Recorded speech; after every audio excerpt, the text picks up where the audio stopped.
Distopias, esse é o tema do programa de hoje. Estamos de volta para mais um bloco de discussão sobre o assunto.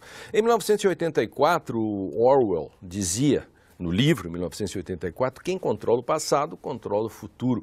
E quem controla o presente, controla o passado. Por isso que o personagem ficava ali apagando, né, o passado para modificar o presente.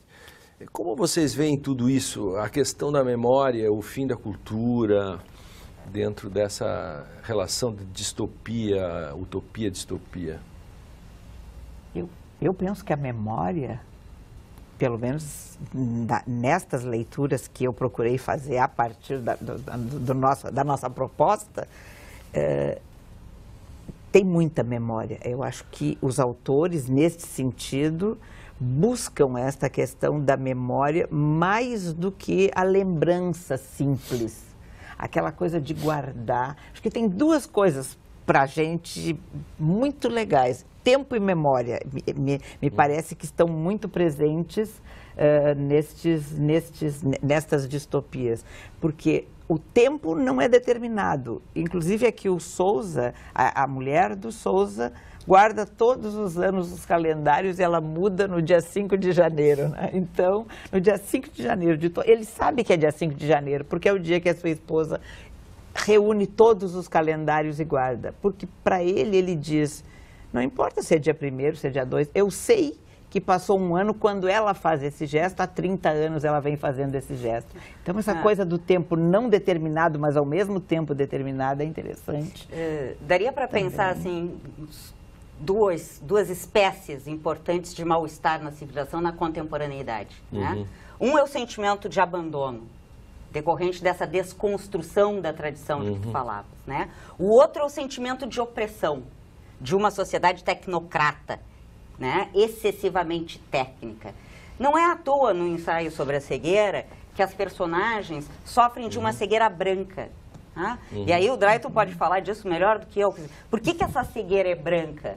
Elas estão impregnadas de uma claridade, de uma luz. E aí a gente tem a luz como metáfora da razão, que é Platão, né? E que está presente em toda a tradição ocidental. Né? O excesso de racionalidade, o excesso de luz e a própria caverna, né, como a primeira sala de cinema, vamos dizer assim, jogando com essa questão da treva e da luz, né? Sombra e luz, né?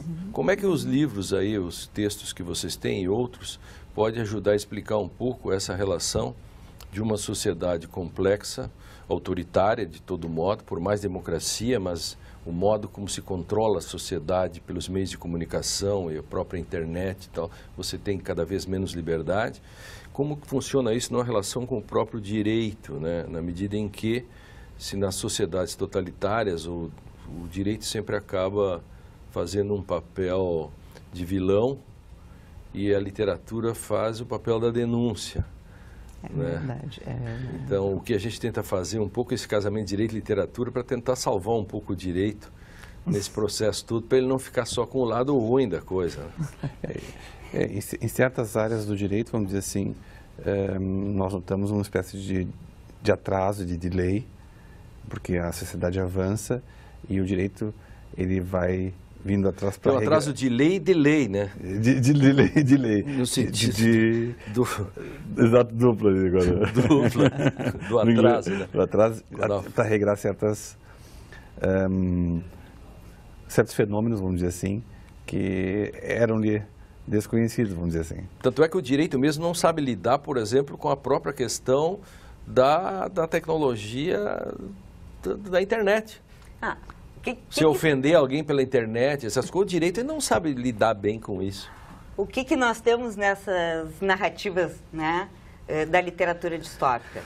Nós temos ou o excesso de lei, que é o quadro dos sistemas totalitários, né, que oprimem os seus cidadãos. Quer dizer, nós temos esse quadro, ou temos um outro tipo de narrativa distópica que funciona um pouco diferente, que é a ausência de lei, que é a anomia, que é o caso do texto do Drayton, né? Então, assim, o direito está sempre presente aí. Se o direito é aquele que deve regular as relações entre as pessoas, quer dizer, bom, no excesso ele conduz a um estado de opressão e na ausência ele conduz a um estado caótico. Aí volta a lei do mais forte. Claro, né? e ele é usado, num estado de opressão, ele é usado enquanto uma ferramenta que oprime mais ainda. Quer dizer, ele é aquela esperança que não é esperança.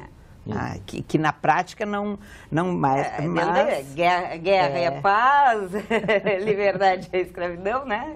Bom, no livro do Orwell, aí vem a questão da linguagem, da comunicação e da opressão, né? Em tempos de Big Brother, estrito e lato sensu, o Ministério da Guerra era chamado de Ministério do Amor. E o Ministério da Fome, onde tinha fome, tinha o Ministério da Fartura. Quer dizer, como se a linguagem pudesse trazer em si a própria realidade, Drayton. Sim. Esse é um aspecto forte no meu texto, mas não só no meu texto, a questão do que é o real. Então. O que é o real.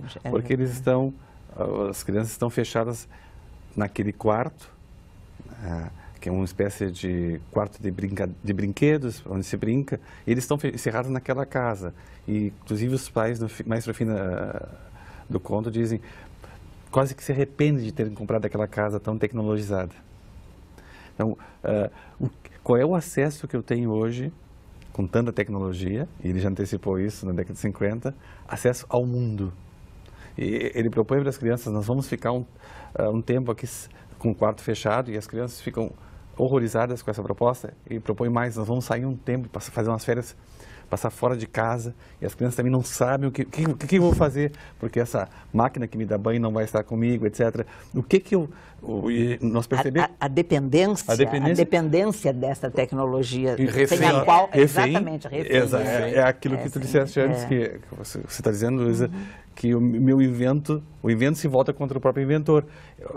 Por exemplo, percebam hoje, às vezes, crianças de uma certa classe social no Brasil, quando elas ficam sozinhas, 3, 4 crianças de 10 anos, sem aparelhos da era digital. O que elas conseguem fazer hoje em dia? Elas já não ficam mais. Eu acho que elas já não ficam mais. De que forma elas interagem, né? Quer dizer, a interação se dá no nível virtual. Interação? É verdade.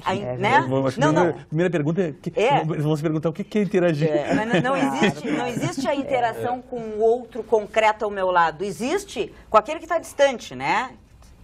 E nós criamos uma sociedade... às vezes eles converam entre si, estando também lado tecnologia. Um ao outro.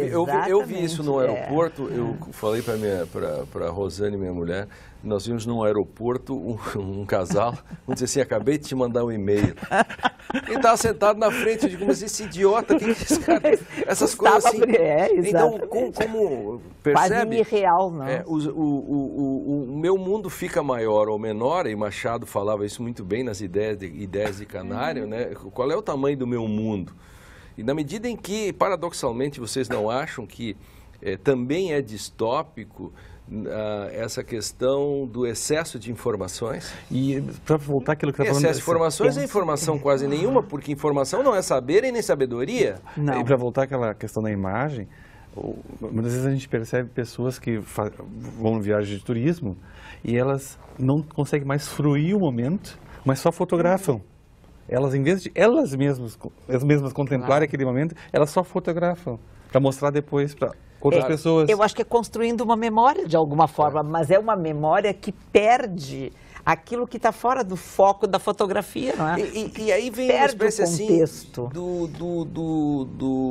um pouco do volta das imagens do mundo, né? Tempo das imagens do mundo, né? Como se a filosofia fosse o espelho da natureza. A gente vê as pessoas andando nos museus e andando de ônibus pelas cidades, eles não olham. Eles olham pela filmadora. Eles não acreditam no que estão vendo. Eles enquadram. E depois só postam, eles enquadram. E depois só postam o que há de melhor. Claro. Há uma seleção do que viram. Só aparece coisa boa depois. Eu quero ler um trechinho final do ensaio sobre a cegueira do Saramago, que tem a ver com essa questão do não ver. Né? Isto. Diz a mulher do médico, né? Penso que não cegamos. Penso que estamos cegos. Cegos que veem, cegos que vendo não veem. Claro. E é justamente essa ideia, né, de que nós não contemplamos as coisas, não contemplamos mais as coisas, né? Esse olhar que se debruça sobre o objeto. Esse olhar da mãe, se a gente pensar, né, que se debruça sobre o seu filho. Então, nós vivemos numa sociedade em que o valor do olhar se perdeu, né? E há a mecânica do ver imagens, ver imagens, ver imagens. Tu dizia assim, informação não é conhecimento. Não, informação não é conhecimento. E nós vivemos num mundo que faz a aposta na informação e não no conhecimento. E aí, em cima disso, um pouco de distopia que se pode ver, assim, se você tem uma espécie de utopia no direito, que seria um direito em que se examinassem os casos com cuidado, uma espécie assim, né, de aplicácio, né? E a distopia disso é, por exemplo, a fragmentação, é julgar pilhas de processos como se as coisas pudessem ser todas iguais. E isso acaba, nesta contemporaneidade, nós somos sufocados por uma espécie de distopia da pós-modernidade e da falta de tempo e de uma certa eficácia e efetividade que acaba relegando o homem a um personagem de segunda linha. Não há, Lênio, até esse projeto de desenvolvimento de um software que vai analisar os processos antes de chegar na mão do jogador? Já existe isso. Já existe, né? E aí nós vamos falar no próximo bloco a questão mais ligada a essa questão do direito, as perspectivas, né, de como o direito ficou, digamos, erodido e fragilizado em face de toda essas distopias, né? A gente continua a discussão sobre as distopias no próximo intervalo. Nós já voltaremos. Fique com a gente.